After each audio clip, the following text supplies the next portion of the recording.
11 ноября 2017 года прошел первый в своем роде саммит Рета, куда были приглашены 9 игроков из множества желающих. Мне также посчастливилось принять в нем участие.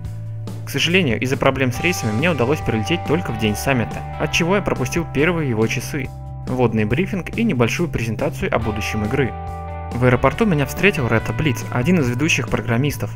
В ходе беседы по пути в офис я узнал, что Блиц занимается анализом утечек памяти и проседания FPS, то есть занимается той самой оптимизацией, которой все так ждут. До этого он занимался рэгдолл-физикой и системой разрушения, а недавно исправил модель повреждения техники и спонтанные взрывы при столкновениях. Поэтому я уверен, что и с проблемой частоты кадров он также справится. Приехав на одну из улочек в центре Копенгагена, мы вошли во внутренний двор и направились к офису. Нам на 5-й этаж. Первое, что я увидел в офисе, это лежащего на диване Церцинуса. Видите, как человек устает, читая на форуме вашей «Понервите немцев! СТГ не Римба! Введите советы МК-47!»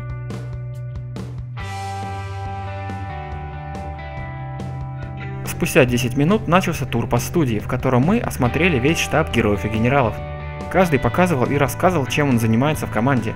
И начался тур с отдела пиара и маркетинга. В нем расположились Кен Соло, Макфлай, Церцинус и Хейтс. Наше внимание привлек телевизор, по которому транслировался чей-то стрим. Да, они за нами следят. Дальше мы отправились к офису GM, исполнительного директора. Его главная задача – успех компании в целом. Рядом с его офисом находилась тайно запертая комната. В ней оказалась стойка с серверами. Попросили не фотографировать, но, уверяю вас, он выглядел примерно так. Шучу, конечно. Вот он. На этом этаже также расположилась студия, которая всем нам известна по стримам Рета. Жаль, что трансляция не шла.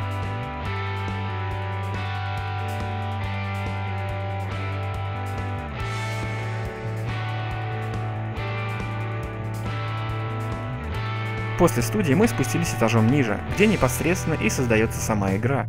Там мы увидели много интересного, но рассказать могу не обо всем. Работа над сошками идет, они уже есть в игре, они взаимодействуют с поверхностью и даже техникой. Но пока все еще есть проблемы с ними, и они имеют не самый высокий приоритет. Также есть анимация пламени огнемета, но разработка в самом зачатке и не факт, что вообще дойдет до релиза. Над проблемой низкой частоты кадров работают постоянно, возможно даже починят.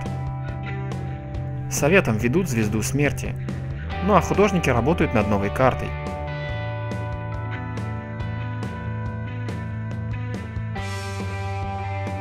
Нам даже довелось посмотреть на технику, в том числе и новую, используя технологию виртуальной реальности. Ощущения непередаваемые. Но эта технология используется только во внутренних целях, и в игре мы ее вряд ли увидим. Ну а закончился тур в самой глубине Рета-бункера, в офисе Спликсона и Редбьярне. Вы спросите, чем они занимаются? Ну конечно же, целыми днями пьют пиво. И хоть это и не так, вы все равно мне не поверите. На следующем этапе саммита мы разбились на команды по 3 человека и разошлись по разным активностям. Для нашей группы первой была беседа с большинством разработчиков, в ходе которой мы делились мнениями о проблемах игры и способах их решения. Говорили обо всем, о танк-хантерах и спамерах фугасами. Надоедливая оптика у пехоты будет заменена, в лучшем случае будет кратность 2,5. Рассуждали также о большом количестве спецклассов в бою, предлагали способы улучшения класса разведчик, думали о расщеплении пехоты на подклассы, о глобальной карте, и даже было внесено предложение о месяце безумия на глобалке, о временном обмене стартовыми городами, что позволит выяснить, является ли расположение Германии причиной ее поражений. Далее состоялась беседа с Редбьярне и Спликсоном, где мы также делились положительными и отрицательными моментами в игре. И опять же были затронуты самые разные темы, начиная с баланса в целом и глобальной карты, и заканчивая характеристиками отдельных транспортных средств.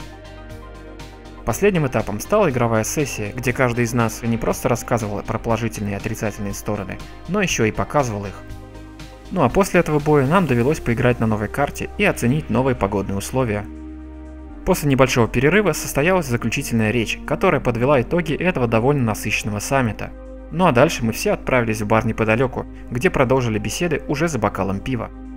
Хочу сказать спасибо всем приглашенным игрокам за их идеи и, конечно же, огромное спасибо всей команде Рета за их гостеприимство и организацию этого саммита. В конце вечера я задал Редбьярне давно мучивший меня вопрос. Не обижается ли он на мои оценки дополнений по шкале из 10 Редбьярне? Он ответил, что нет. Ну что ж, оценка этому саммиту 11 огненных Red Bjarne из 10.